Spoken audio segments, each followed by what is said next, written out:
What's happening YouTube? My name is Alex and welcome to a brand new year. I want to start this video by wishing everyone a happy new year and hopefully this year is gonna be awesome for every single one of you.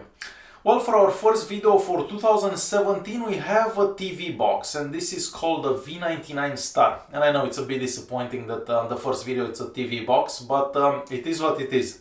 So we have the RK3368, we have 2 gigs of RAM, 16 gigs of internal storage and running Android 5.1. This company had a rather popular TV box a few months ago. It was called the V88 and it was cheap and it was working pretty good for the price, of course. And that video was actually rather popular with about 100,000 views. So based on that I would say that the V88 was popular. After that they had the V88 Pro and that was a horrible TV box. And now they're back with the V99 Star. And unfortunately this is yet another horrible TV box, and if you are not planning to watch the rest of the video, I don't blame you, I don't recommend this TV box. But for those of you that are just wondering how bad this TV box is, I'll still make a very short review video of this little TV box here. Starting with a very quick unboxing. So this device comes in a black box. On the front we just see the model name and some features of the device, and on the side we can see the specifications of it. Inside the box you're gonna find the device itself, you're gonna find an HDMI cable, the user manual, and the user manual it's in English and it's got a whole bunch of pictures. You're also gonna find the power adapter, and this is the same power adapter that we've seen in the past. And lastly the remote control, and I do recommend using a wireless keyboard and mouse for a better experience. The TV box itself looks a bit different. So it is made out of plastic. On the front we see the brand name and the model name, which is the V99 Star. On the front, even though you cannot see it now, there is an LED that lights up blue whenever the TV box is on.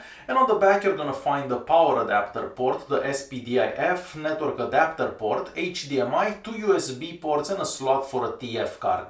Even though we have a slot for an SD card and you could technically plug in an SD card, you're not going to be able to use that SD card as internal storage because we have Android 5.1 running on this device, so you're not going to be able to install apps on that SD card.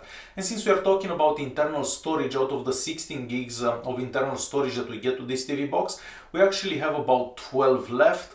And the speeds that I got for the internal storage were decent, but nothing special. And I just want to touch on the Pdif output on this TV box. So if you're planning to watch any movies with DTS or Dolby Digital on this TV box, that's not gonna work out. So there is no sound coming out of that SPDIF port for some reason while using Kodi.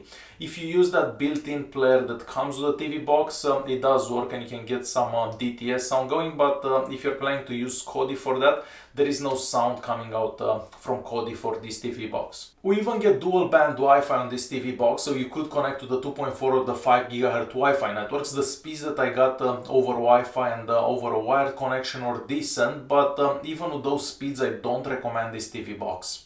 So the RK3368 CPU, it's a very fast processor and it does work very good on a lot of TV boxes. However, on this one it doesn't go good at all. So on the Antutu Benchmark we get a score of about 22,000 and that's the lowest that I have ever seen for a TV box with that CPU.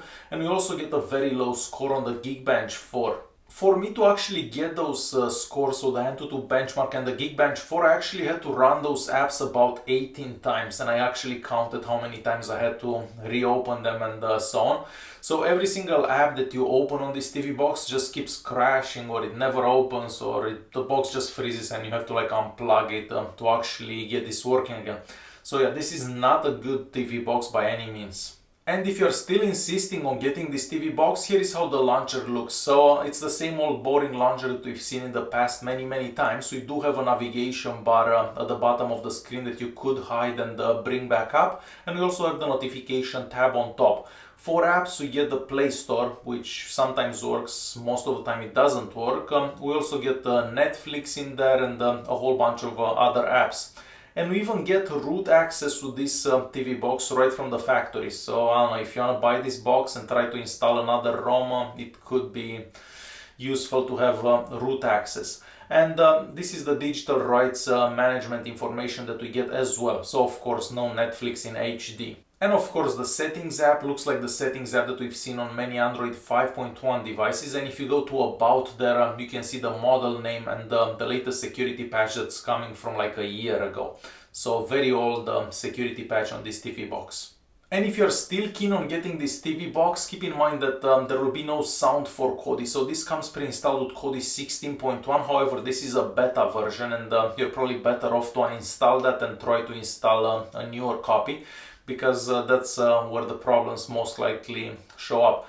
So any files played from some external storage, so a USB stick or a hard drive, are not gonna have any sound, and that's very, very disappointing. So to conclude this video, there are so many other TV boxes on the market much better than this one for the exact same price. So I do recommend that you get something else or spend $5 more and get something much better. But yeah, definitely don't buy this TV box. Alright guys, hopefully this video was useful. If you did like it, press that like button. Don't forget to subscribe, and I'll see you in the next one. Thanks for watching.